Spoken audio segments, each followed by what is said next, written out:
Hey guys, so I'm back and today I'm going to be showing you all how to sew down this lace closure after it has grown out.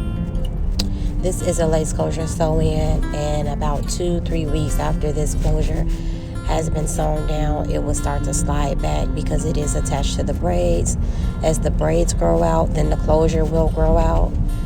So I'm just showing you all how to take the closure off, tighten up the braids, and then resew the closure down to give it a fresh look.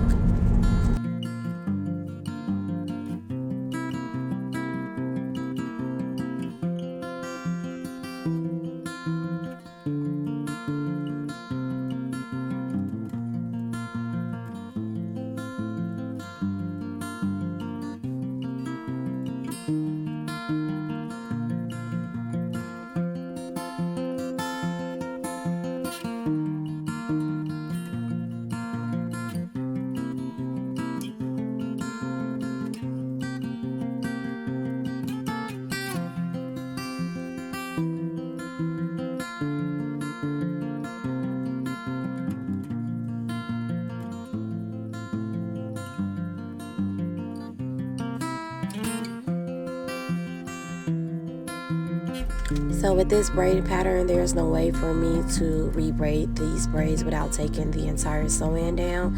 So what I usually do is I take my nylon thread and I loop around the braid just to give it some tension and to make it appear tighter than what it is. You don't have to do this really tight. All you want to do is just add a little tension to the hair so that the braid appears tighter, so when you sew it down, that closure has something firm to attach to. So I just go in and I just loop the braid, make sure that it's nice and secure, and I'll show you that I do that on both sides, and then I sew the closure down.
Here I am just taking some Gorilla Snot gel and I'm just applying that to the baby hair. As these braids grow out, when it's time for you to re-tighten the braids, you won't be able to get all of the hairs as if you would if you were braiding them. So I usually just go in with some gel and slick the hair back so they're not fuzzy in front of the lace closure. When I sew down the lace closure, I usually sew down one side, then I sew down the opposite side, and then I do the front. Place the lace closure up on the hairline where you want it to be.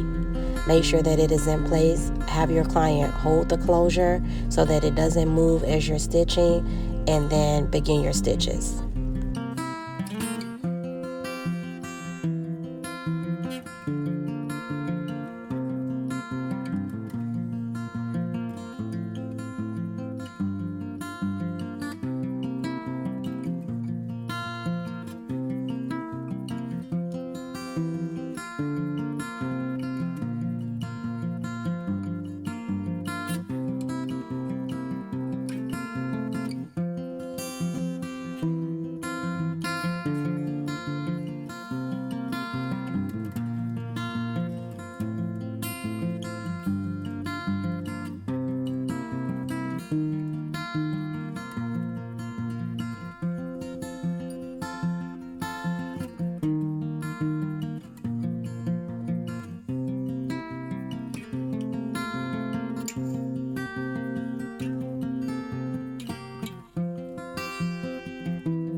When it's time for me to stitch the front, I usually part a section off. I try to feel for the braid underneath the closure, and I part a section off, and then I'm going to sew on top of the braid. So I sew on top of the braid all the way until I reach the part where the closure is, and then I go under the closure, out through the front of the closure, and then I start stitching the front. When you're stitching the front of the closure, there may not be a braid there, but in order for your closure to lay flat, you have to apply tension. So as you're sewing the front of your lace closure, make sure that you are just pulling it to the side that you are sewing on. Make sure that you're pulling it towards you. That way, when you do attach that last piece of thread to the braid on the side, your closure is going to lay flat. Not because it's sewn down to a braid, but because it's being pulled that way. If that makes any sense. I hope you guys are understanding what I'm saying. Here you can see there's not a braid there. This is just on her hairline. But because I'm pulling the lace the opposite direction, I'm pulling the lace towards me, and then once I get on the opposite side, I'm going to pull the lace towards me. So that closure isn't going to have any other choice but to lay flat, if you get what I'm saying. I hope that makes sense.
And this is how it looks at the end. I hope you guys understood this technique. I hope you're able to do it on yourself and on your clients as well. I hope it helps someone. If you have any questions, comment below and I'll be sure to answer them for you. I love you guys, and until next time.